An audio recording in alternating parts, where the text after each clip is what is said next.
generally speaking, in a normal market, March, April, May, June are the best months to sell. And we're going to see why here in just a sec. Well, actually, first is a trick question, right? It's always a good time to sell a home in Orange County.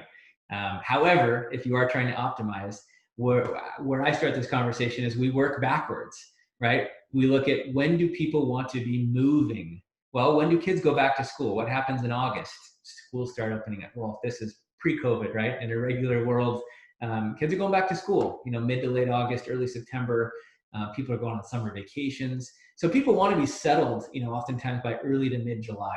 So if we count backwards and we figure your average escrow is about 30 to 45 days, that puts you going into escrow right around May 15th to June 15th, right?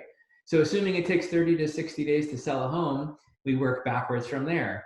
If you're looking at May to June, then you're looking at going into escrow sometime between March and May, April, May, right?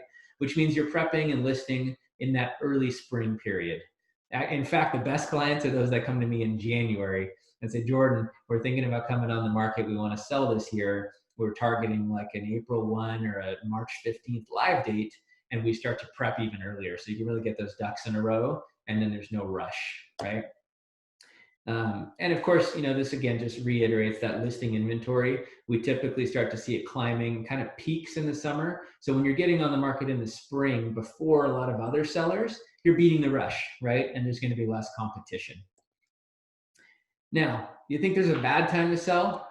Well, if you live in Chicago, Alaska, there's definitely a bad time to sell. I've actually heard of some markets almost entirely shutting down, from about November to February, March.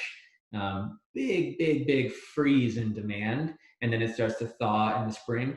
Not here. I mean, the reality is you can really sell a home year round. But again, if you have perfect control, ideal environment, you really want to be coming on the market in that early to mid spring. And again, with COVID, my expectation is that what we would expect to be a really busy second quarter is going to translate to potentially a slightly busier third quarter.